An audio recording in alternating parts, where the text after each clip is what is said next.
नमस्कार दोस्तों, एक बार फिर स्वागत है आपका हमारे YouTube channel rise up A to Z में।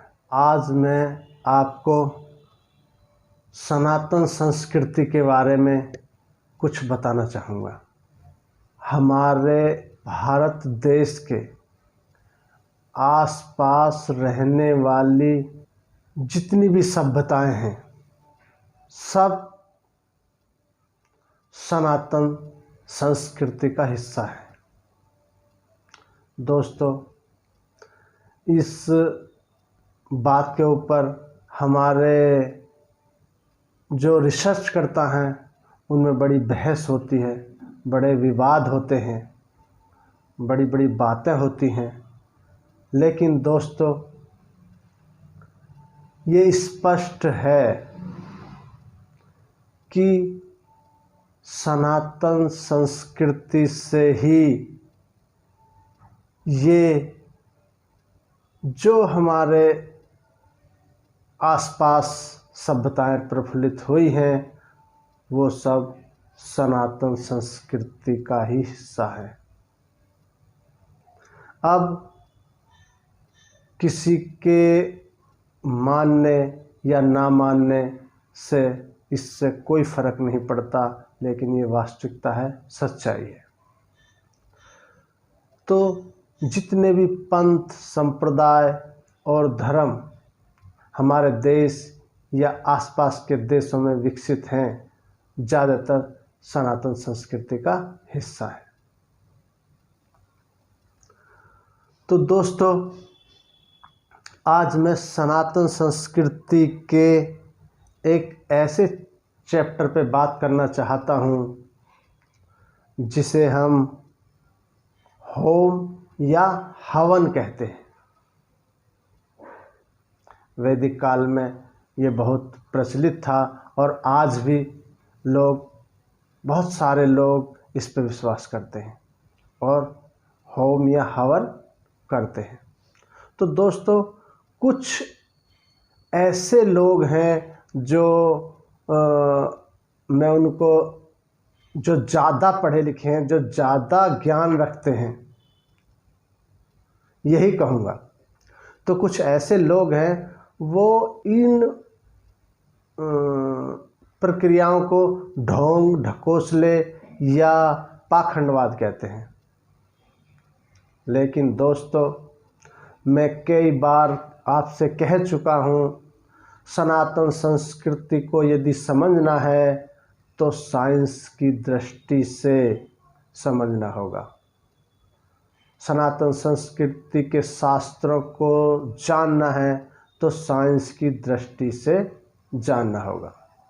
दोस्तों, हम जो हमारी सनातन संस्कृति में जो भी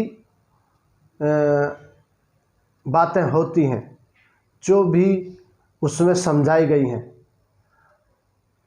हम उसके इस्तेमाल से अनभिज्ञ हैं। इसलिए हमें वो ढोंग ढकोसले दिखाई देते हैं। दोस्तों,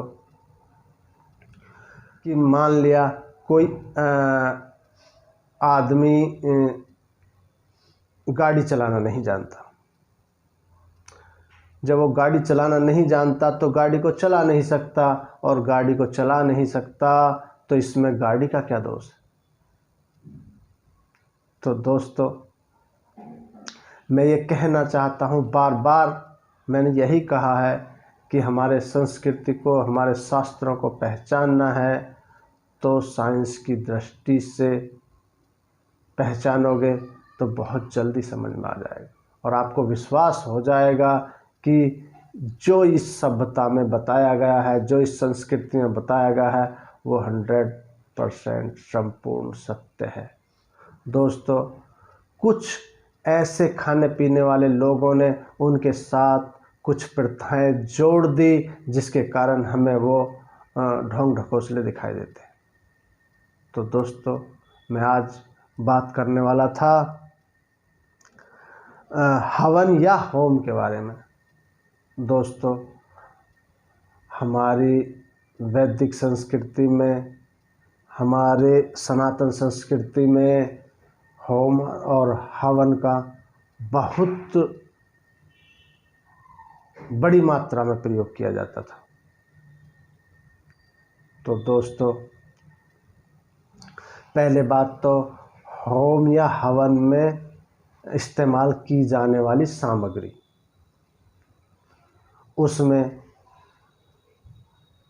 पेवर चंदन की लकड़ी और गाय के घी का इस्तेमाल किया जाता था।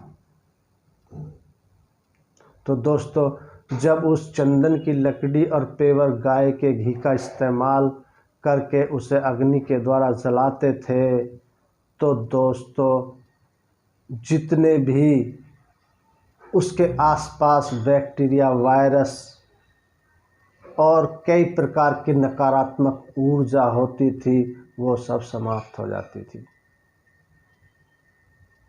दोस्तों, उसके साथ साथ बहुत सारी ऐसी सामग्रियाँ होती थी जैसे कपूर, लोबान।